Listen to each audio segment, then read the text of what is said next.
Welcome back to ABC General Hospital Spoilers channel. Today we will learn about the issue of explosive revelations and dangerous confrontations said to unfold on Tuesday, December 30th.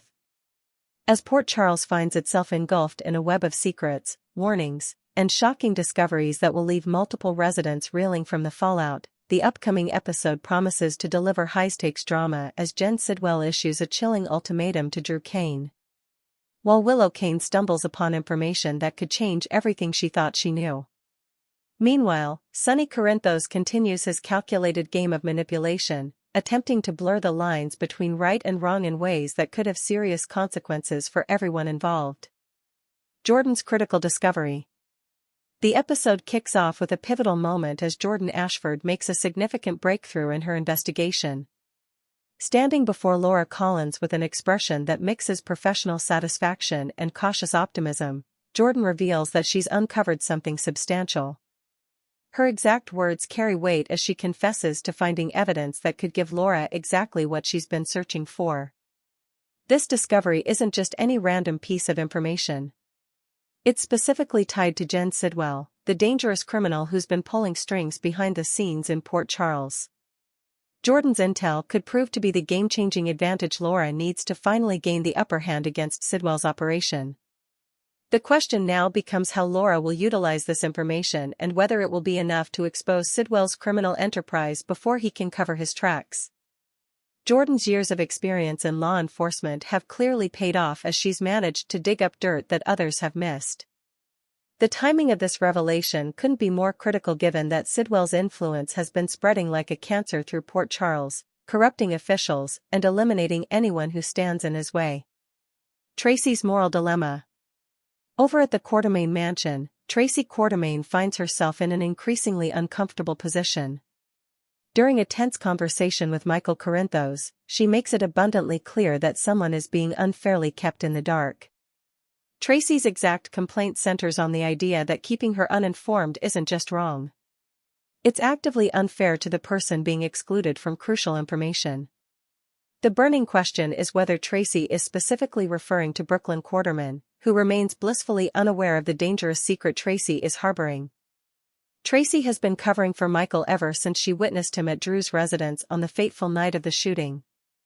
This alibi has put Tracy in a precarious position where she's essentially lying by omission to protect Michael from whatever consequences he might face if the truth came out.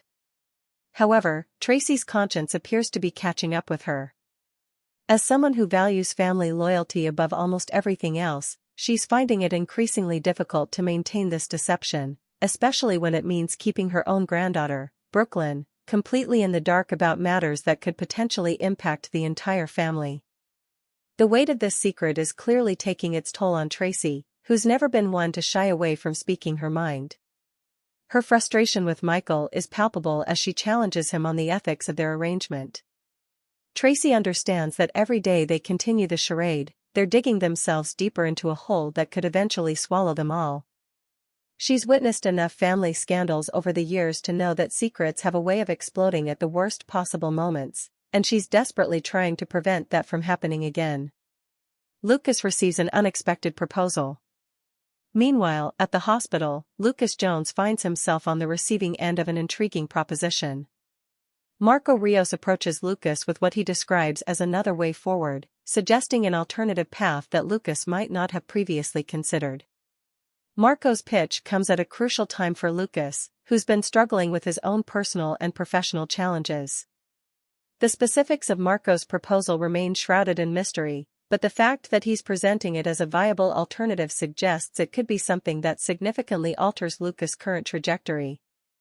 Marco's timing is particularly interesting, as he seems to have identified a moment when Lucas is most receptive to considering new options. Whether this proposal relates to Lucas's medical career, his personal life, or something else entirely remains to be seen. However, Marco's earnest approach and the way he frames this as a legitimate way forward indicates that he believes strongly in whatever he's suggesting. Lucas will need to carefully weigh the pros and cons of this unexpected offer, considering how it might impact not only his own life, but also those around him who depend on his stability and judgment. Sidwell's ominous warning to Drew. The tension reaches a fever pitch when Jen Sidwell arranges a private meeting with Drew Cain. Behind closed doors, away from prying eyes and listening ears, Sidwell delivers a warning that's as stern as it is threatening. His exact words carry an unmistakable edge of menace. "If you change this, you're on your own." The implication is crystal clear. Drew has been given explicit instructions. And any deviation from those orders will result in Sidwell withdrawing his protection and support, leaving Drew exposed and vulnerable to whatever consequences might follow. This warning reveals the precarious position Drew has found himself in. He's clearly been working with or for Sidwell in some capacity, possibly related to the bribery scandal or other criminal activities that have been unfolding in Port Charles. Sidwell's threat suggests that Drew is considering backing out or altering their arrangement in some way, and the criminal mastermind is making it abundantly clear that such a decision would be catastrophic for Drew personally. The power dynamic between them is unmistakable. Sidwell holds all the cards.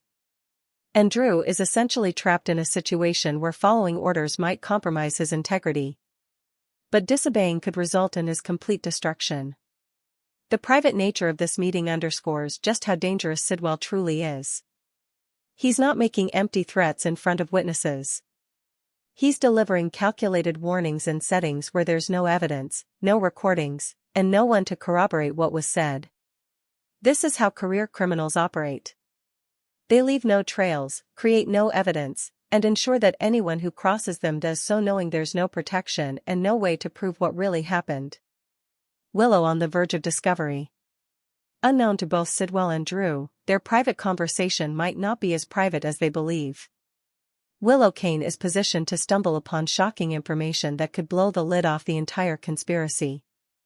As she prepares to attend the party where Drew and Sidwell are meeting, there's a very real possibility that she could overhear crucial details about Sidwell's bribery scheme and even more damning, his role in ordering the assassination of Judge Eva Heron. If Willow does manage to eavesdrop on this conversation, she'd be confronted with information that could endanger her life while simultaneously giving her the power to expose a massive criminal conspiracy. The moral dilemma would be enormous. Does she go to the authorities immediately risking Sidwell's wrath? Does she confide in Michael or Sonny, or does she keep the information to herself while trying to figure out the safest way to proceed? Each option carries significant risks, and Willow's choice could have far-reaching consequences for everyone in Port Charles. However, there's an alternative scenario that's equally compelling. Instead of overhearing the Sidwell-Drew conversation at the party, Willow might make her shocking discovery during a visit to Alexis Davis's house. She's just arrived to drop off Scout Quartermain, and Alexis could seize this opportunity to share critical information about the anonymous letter she received. This letter contains explosive details about Michael's actual whereabouts on the night of the shooting and Tracy's subsequent cover-up to protect him. If Alexis does reveal this information to Willow, it will put her in an incredibly difficult position. As Michael's wife, Willow has a right to know what her husband was really doing that night. But the knowledge could also force her to choose between protecting her husband and standing up for the truth. The revelation of Tracy's involvement would add another layer of complexity, as Willow would realize that multiple family members have been conspiring to hide the truth from her and everyone else. Cody's pearls of wisdom. Elsewhere in Port Charles, Cody Bell finds himself in a position to offer guidance to someone in need. While the specific recipient of his wisdom remains unclear, Cody's natural instincts and street-smart perspective often provide valuable insights that others might miss. Whether he's counseling a friend through a difficult decision or offering tactical advice on how to handle a dangerous situation, Cody's words tend to carry weight because they come from genuine experience and a deep understanding of human nature. Cody has proven time and again that he's more than just muscle and charm. He possesses a keen intellect and an ability to read people and situations with remarkable accuracy. His guidance could be directed towards someone dealing with romantic troubles, professional challenges, or even criminal threats. Regardless of this specific context, whoever receives Cody's words of wisdom would be wise to listen carefully, as his advice typically comes from a place of authentic concern and practical knowledge. Sonny's calculated seduction. In what might be the most audacious subplot of the episode, Sunny Corinthos sits down with Ade Justine Turner and proceeds to test the boundaries of their professional relationship. When Justine firmly states that there's never a gray area in matters of law and justice, Sunny counters with a knowing smile and the suggestion that she should never say never. His words are laced with the kind of confidence that comes from decades of successfully manipulating people and situations to serve his purposes. Sunny's approach with Justine is multifaceted. It's part flirtation, part psychological manipulation, and entirely strategic. He's attempting to blur the lines between personal attraction and professional duty. Knowing that if he can get Justine to see things from his perspective, he might be able to influence legal proceedings that affect him or his organization. His use of charm and persuasion is calculated down to the smallest detail. From his body language to his choice of words, all designed to make Justine question her own rigid adherence to prosecutorial guidelines. However, Ade Turner isn't some naive newcomer who can be easily swayed by Sunny's legendary charisma. She's confident in her ability to outsmart him, to recognize his tactics for what they are, and to maintain her professional integrity despite his best efforts to compromise it. Justine believes she's seen through Sunny's game and that she's immune to his manipulations. But the real question is whether her confidence is justified or if she's underestimating just how skilled Sunny is at getting what he wants. The cat-and-mouse game between Sunny and Justine represents a classic battle of wills. Sunny has spent his entire adult life operating in gray areas, understanding that the world isn't black and white and knowing how to exploit the ambiguities that exist in every situation. Justine, on the other hand, has built her career on upholding clear legal standards and refusing to compromise on matters of right and wrong. Their philosophical clash makes their interactions particularly charged as each believes they can outmaneuver the other. The outcome of this power struggle could have significant implications for multiple ongoing storylines. If Sunny succeeds in swaying Justine even slightly, it could affect prosecutions related to Sidwell's criminal activities, Drew's legal troubles, or other cases that touch on Sunny's interests. Conversely, if Justine remains steadfast and perhaps even uses Sunny's attempts at manipulation against him, it could lead to serious legal consequences for the mob boss and those connected to him. As Tuesday's episode unfolds, these interconnected storylines will create a tapestry of tension, revelation, and consequence that promises to keep viewers on the edge of their seats. From Jordan's crucial discovery to Sidwell's menacing warning, from Tracy's ethical struggles to Willow's impending shock, every character is positioned at a critical juncture where their next decision could alter the course of their lives and the lives of those around them. The stakes have never been higher, and the potential for explosive revelations has never been greater in Port Charles. Next, we will learn about the issue of how Jen Sidwell's sinister manipulation tactics are reaching new and terrifying heights, with young ace Cassadine emerging as the most vulnerable piece in this deadly chess game that threatens to destroy everything Mayor Laura Collins has worked so hard to protect: the blackmail web titans around Port Charles. The current landscape in Port Charles has become increasingly treacherous for Mayor Laura Collins, who finds herself caught in a web of blackmail orchestrated by the cunning and ruthless Jen Sidwell. This international criminal has proven himself to be far more dangerous and calculating than anyone initially anticipated when he first arrived in town. His methods are sophisticated, his threats are credible, and his willingness to exploit any vulnerability makes him one of the most formidable adversaries Laura has ever faced in her decades-long history of battling villains. What makes Sidwell particularly dangerous is his meticulous approach to gathering leverage. The photographs he possesses of Laura with the deceased Professor Henry Hank Dalton represent just the tip of the iceberg in his comprehensive arsenal of blackmail material. These images, taken at what was undoubtedly a crime scene, show Laura in a position that would be impossible to explain away to law enforcement or the public. The optics alone would be devastating to her political career. But more importantly, they could lead to serious criminal charges that would see the beloved mayor behind bars. But Sidwell's photographic evidence doesn't stop with Laura. In a move that demonstrates his thorough surveillance capabilities, he also managed to capture damning images of Sunny Corinthos engaged in the disposal of what can only be assumed to be Professor Dalton's remains. This dual-pronged blackmail strategy is particularly insidious because it creates a situation where Laura cannot seek help from authorities without simultaneously implicating one of Port Charles' most prominent citizens in a felony. The mob boss may have experience navigating legal troubles, but being caught on camera disposing of a body would present challenges even for someone with Sonny's resources and connections. Laura's impossible position. The mayor finds herself in an unprecedented predicament that tests every moral fiber of her being. Laura Collins has built her entire political career and personal reputation on principles of transparency, justice, and serving the greater good of Port Charles. Now she's being forced to operate in the shadows, making decisions that go against everything she stands for. The internal conflict she's experiencing must be absolutely agonizing. As each day she maintains this secret, she betrays the trust of the citizens who elected her to lead them with integrity. What compounds Laura's distress is the knowledge that going to the police would mean betraying Sonny, someone who has been both friend and occasional adversary over the years. Despite their complicated history and the many times their paths have crossed in conflict, there remains a mutual respect between them. Laura understands that Sonny's world operates by different rules. And while she doesn't condone his lifestyle choices, she recognizes that he was attempting to help her when he became involved in this situation. The thought of repaying his assistance by delivering him to law enforcement weighs heavily on her conscience. Furthermore, Laura knows that Sonny, as a seasoned mob boss, entered this situation with full awareness of the potential consequences. He's no stranger to the risks associated with evidence disposal and criminal cover-ups. If she were to confess everything to the Port Charles Police Department, Sonny would likely understand her position and wouldn't hold it against her personally. He might even encourage her to do what's necessary to protect herself and her family.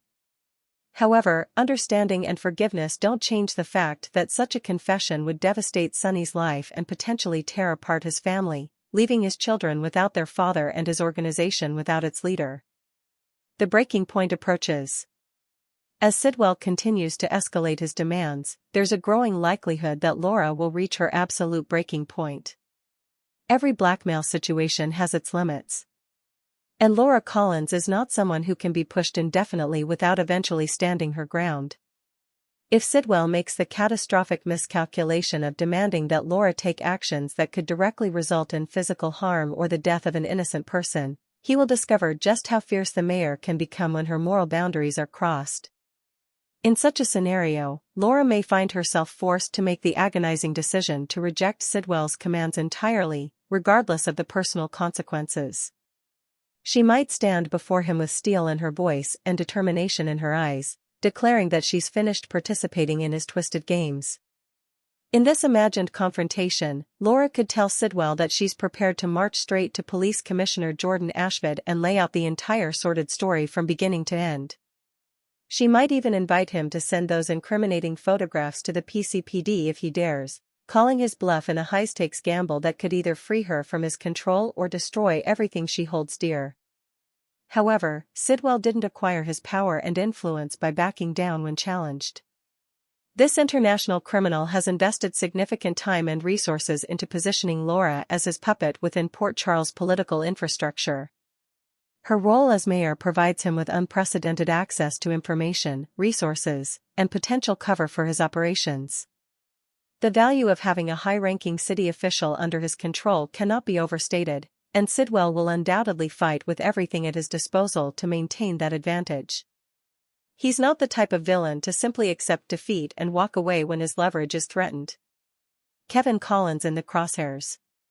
Sidwell has already demonstrated his willingness to threaten Laura's loved ones by making ominous remarks about Kevin Collins, her husband, and the town's respected psychiatrist. These threats against Kevin sent shockwave through Laura's entire being, awakening a primal protective instinct that every spouse possesses. The thought of harm coming to Kevin because of her involvement in this nightmare scenario is almost unbearable for Laura to contemplate. Kevin represents stability, love, and partnership in her life. And the idea that Sidwell could reach out and hurt him at any moment adds another layer of psychological torture to the blackmail situation. The threats against Kevin serve multiple purposes in Sidwell's strategy. First, they demonstrate his reach and capability to strike at Laura's most intimate relationships. Second, they create a constant state of anxiety and fear that keeps Laura off balance and compliant. Third, they establish a pattern that suggests even more devastating moves could be coming. If Sidwell is willing to threaten a grown man with substantial resources and connections like Kevin Collins, what might he be willing to do to more vulnerable targets in Laura's life? Is Cassadine the ultimate leverage? This brings us to the most heart-wrenching possibility in this entire dangerous situation. Young Ace is Cassadine becoming Sidwell's next target. The innocent toddler with his cherubic face and complete vulnerability represents Laura's absolute weak point. As his great-grandmother, Laura has already developed a deep bond with little Ace. And the maternal instincts that she's honed over decades of raising her own children and protecting her grandchildren are now focused on this newest addition to the family. When Sidwell first laid out his blackmail scheme, there was a moment that eagle-eyed viewers might recall with new significance. As Ace's cries came through the baby monitor, Sidwell deliberately picked up the device, holding it in his hands while making pointed comments about how everyone has their price. At the time, this might have seemed like a casual gesture, but looking back with the benefit of hindsight, it appears to have been a calculated message. Sidwell was suddenly indicating that he'd already identified Laura's true pressure point, the one vulnerability that could override all her other considerations and keep her firmly under his control. The symbolism of that baby monitor moment was profound. Sidwell wasn't just acknowledging Ace's presence in the house. He was establishing that the child was within his awareness and potentially within his reach. For Laura, watching this international criminal handle something so intimately connected to her great-grandson must have sent chills down her spine. It was a preview of the nightmare that might be coming. A hint that Sidwell had studied her psychology carefully enough to understand that threatening Ace would be the most effective tool in his arsenal. Production hints and narrative foreshadowing. The recent recasting of the role of Ace Cassadine and the increased frequency of his appearances in episodes are likely not coincidental developments. General Hospital's production team has a long history of making strategic casting and scheduling decisions that set up future storylines. When a child character who previously appeared sporadically suddenly begins showing up more regularly, it's often a signal that this character is about to become central to an important plot development. The decision to recast with a slightly older child actor could indicate plans for Ace to have more significant on-screen presence during what might be a traumatic storyline. If the writers are indeed planning for Ace to become caught up in Sidwell's schemes, whether through a kidnapping plot or some other form of danger, they would need an actor who can handle more screen time and potentially more complex scenes. The current trajectory suggests that viewers should prepare themselves emotionally for seeing this innocent child placed in jeopardy as Sidwell tightens his grip on Laura. Laura's impossible choice. The dilemma that Laura faces regarding Ace is fundamentally different from the one involving Sonny or even Kevin. With Sonny, she's weighing the fate of a grown man who knowingly entered into a criminal situation. With Kevin, she's concerned about her husband, but he has dealt with his own agency and ability to protect himself to some degree. With Ace, however, she's looking at a completely defenseless child who has no understanding of the danger surrounding him and no ability to protect himself from threats. If Sidwell moves forward with targeting Ace, Laura will be forced to ask herself an unbearable question. Can she really prioritize her own freedom, her own legal safety, or even Sonny's protection over the life and safety of an innocent toddler? The answer for anyone who knows Laura Collins is absolutely not. She would sacrifice everything, including her position as mayor, her reputation, her freedom, and possibly even her own life, before she would allow harm to come to that child. This creates the perfect trap for Laura, and Sidwell undoubtedly knows it. By making Ace the focal point of his threats, he ensures that Laura will comply with virtually any demand, no matter how outrageous or dangerous. She might be willing to risk prison time for herself, but she cannot risk whatever horrific fate Sidwell might have planned for Ace if she refuses to cooperate. This psychological leverage is far more powerful than any photograph or piece of evidence could ever be. The kidnapping scenario. The most likely scenario that's being set up involves some form of kidnapping plot targeting Ace. Sidwell's organization has demonstrated the capability to operate sophisticated criminal enterprises. And abducting a child from a prominent Port Charles family would send the exact message he wants to send. The kidnapping could unfold in various ways, from a bold daytime snatch to a more subtle disappearance that initially appears accidental, but the end result would be the same. Easton Sidwell's control and Laura completely at his mercy. In such a scenario, Laura would be presented with impossible choices at every turn. Does she involve law enforcement, risking Ace's safety if Sidwell follows through on threats to harm the child if police are notified? Does she attempt a rescue operation with the help of Sonny's organization, potentially escalating the violence and putting even more people at risk? Does she simply comply with whatever demands Sidwell makes, hoping that eventually he'll release Ace unharmed? Each option comes with devastating potential consequences. The tightening grip. As this storyline continues to develop, General Hospital spoilers indicate that Sidwell will only become more brazen and demanding in his manipulation of Laura. The grip he has on poor Charles Mayer will tighten like a vice, creating increasingly disturbing moments that will test Laura's resolve and force her to make choices that will haunt her regardless of which path she selects. The days ahead promise to be filled with tension, moral complexity, and heart-wrenching drama as one of the show's most beloved characters faces her darkest hour yet.